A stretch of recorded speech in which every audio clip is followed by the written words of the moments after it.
প্রধানমন্ত্রী আবাস যোজনা নিয়ে আজকের সব থেকে বড় খবর। হ্যাঁ বন্ধুরা, এবার আজকে আমি আপনাদের দেখাবো যে প্রধানমন্ত্রী আবাস যোজনার যে নতুন লিস্ট বেরিয়ে গিয়েছে, সেই লিস্টে যদি আপনার নাম থাকে তাহলে কিন্তু আপনারা 3 লাখ টাকা পেয়ে যাবেন বাড়ি বানানোর জন্য।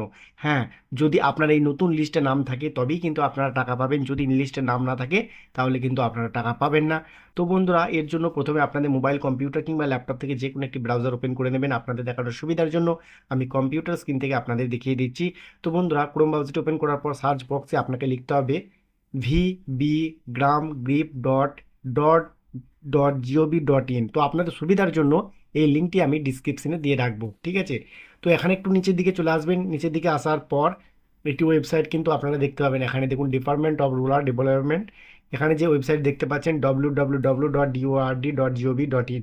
তো সরাসরি আপনাকে কিন্তু এই ওয়েবসাইটে একবার ভিজিট করতে হবে, ঠিক আছে? তো এই ওয়েবসাইটে ভিজিট করার পর আপনাদের সামনে এরকম কিছু অপশান চলে আসবে। আপনারা কি করবেন, একটু নিচের দিকে চলে আসবেন, ঠিক আছে? নিচের দিকে আসার পর দেখবেন এখানে একটি নতুন অপশান কিন্তু যোগ করা হয়েছে, যেটা কিন্তু আগে ছিল না। এখানে যদি আপনারা ভালো করে লক্ষ্য করেন, দেখুন এখানে প্রধানমন্ত্রী আবাস যোজনা গ্রামীণ। তো এই যে অপশানটি রয়েছে, জাস্ট একবার আপনাকে ক্লিক করতে হবে। এখানে একবার ক্লিক করার পর আপনাদের সামনে এরকম একটি অপশান আসবে। তো এখানে ভিজিট নামে একটি অপশান আপনারা দেখতে পাবেন। এখানে দেখুন ভিজিট, এবং এখানে পাশেতেই রয়েছে একটি চিহ্ন, এখানে জাস্ট একবার ক্লিক করে দিতে হবে। তো এখানে যখনই একবার ক্লিক করবেন আপনাদের কিন্তু ওকে চাইবে বা একটি নতুন ওয়েবসাইটে নিয়ে চলে যাবে অটোমেটিক্যালি। ওকে করার সঙ্গে সঙ্গেই দেখুন এখানে প্রধানমন্ত্রী আবাস যোজনার যে অফিসিয়াল ওয়েবসাইট, সেই ওয়েবসাইটে অটোমেটিক কিন্তু আপনাকে নিয়ে আসা হয়েছে।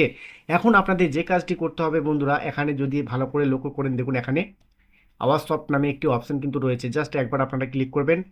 এই আওয়াজ সফটে যখনই ক্লিক করবেন আপনারা কিন্তু রিপোর্ট নামে একটি অপশন পেয়ে যাবেন। দেখুন এখানে 2 নম্বরে রিপোর্ট। তো জাস্ট রিপোর্টে একবার ক্লিক করে দেবেন। তো রিপোর্টে ক্লিক করে দেওয়ার পর আপনাদের সামনে প্রচুর অপশন চলে আসবে। এগুলো আপনারা কীভাবে কাজ করবেন পরবর্তীতে আমি দেখিয়ে দেবো। অবশ্যই চ্যানেলটি সাবস্ক্রাইব করে রাখবেন নতুন নতুন ভিডিও সবার আগে পাওয়ার জন্য। আর এখন আমি দেখাবো যে কীভাবে আপনারা চেক করবেন যে প্রধানমন্ত্রী আবাস যোজনার পঞ্চায়েত ভিত্তিক নতুন লিস্টটা আপনারা কোথায় পাবেন। তো বন্ধুরা, আপনার পঞ্চায়েতে কার কার নাম এসেছে প্রধানমন্ত্রী আবাস যোজনা বাড়ির জন্য, তো আমি সেটা দেখাবো। তো বন্ধুরা, এর জন্য আপনারা এখানে দেখুন, আমি দেখিয়ে দিচ্ছি আপনাদের এই সেকশনের মধ্যে। এখানে যদি ভালো করে লক্ষ্য করে দেখুন সোশ্যাল অডিট রিপোর্ট, ঠিক আছে? এখানে দেখুন বেনিফিশিয়ারি ডিটেলস ফর ভেরিফিকেশন, যেগুলো ভেরিফিকেশনের জন্য চলে এসেছে সেটা কিন্তু আপনাকে এখানে ক্লিক করতে হবে, ঠিক আছে? বারবার বলছি, বেনিফিশিয়ারি ডিটেলস ফর ভেরিফিকেশন একবার ক্লিক করবেন। এখানে ক্লিক করার পর আপনাদের সামনে এরকম কিছু অপশন চলে আসবে। তো বাম দিকে এমআইএস রিপোর্টের মধ্যে দেখুন এখানে অল স্টেট রয়েছে। জাস্ট আপনারা এখানে ক্লিক করে আপনার স্টেট সিলেক্ট করে নিতে হবে। আপনি কোন স্টেট থেকে লিস্টটা দেখতে চাইছেন। আমি ওয়েস্ট বেঙ্গল সিলেক্ট করে নিলাম।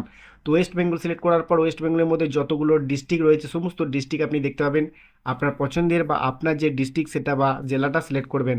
তারপরে যে আপনার জেলাটা সিলেক্ট করবেন সেই জেলার আন্ডারে যতগুলো ব্লক রয়েছে সমস্ত ব্লক দেখতে পাবেন। তো এখানে সেই ব্লকটা আপনার সিলেক্ট করবেন।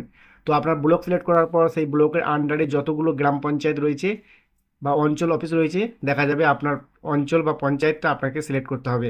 তারপরে দেখুন এখানে আবারও সিলেক্ট অপশন এসছে। এখানে ক্লিক করে আপনারা অবশ্যই কিন্তু 2025-26 রাখবেন। এখানে কিন্তু 2026-27 রাখবেন না, 2025-26 সাল এটাই সিলেক্ট রাখবেন। সিলেক্ট করার পর এখানে দেখুন আবার সিলেক্ট অপশন এসে এখানে ক্লিক করে আপনাকে কিন্তু প্রধানমন্ত্রী আবাস যোজনা গ্রামীণ যে অপশনটি রয়েছে জাস্ট একবার ক্লিক করে দিতে হবে। ক্লিক করে দেওয়ার সঙ্গে সঙ্গে বন্ধুরা এখানে দেখুন সাবমিট করলেই আপনার কিন্তু রেজাল্ট শো হয়ে যাবে। তো চলুন আমি সাবমিট করে আপনাদের দেখিয়ে দিচ্ছি। এই যে সাবমিট করলাম, এই যে বন্ধুরা দেখুন এখানে সমস্ত লিস্টে কিন্তু দেখা যাচ্ছে। তো এইভাবে কিন্তু খুব সহজে আপনারা প্রধানমন্ত্রী আবাস যোজনার যে নতুন লিস্ট, পঞ্চায়েত ভিত্তিক লিস্টটা কিন্তু আপনারা নিজের মোবাইল থেকে ডাউনলোড করে নিতে পারবেন। তো বন্ধুরা, এই ছিল আজকের একটি ছোট ভিডিওটি আশা করছি আপনাদের কাছে অনেক হেল্পফুল হয়েছে। ভিডিওটি কেমন লাগলো অবশ্যই কমেন্টে জানাবেন। আজকের মতো ভিডিও এখানেই শেষ করছি, দেখা হচ্ছে নেক্সট ভিডিওতে। তো তখন সকলেই ভালো থাকবেন, সুস্থ থাকবেন।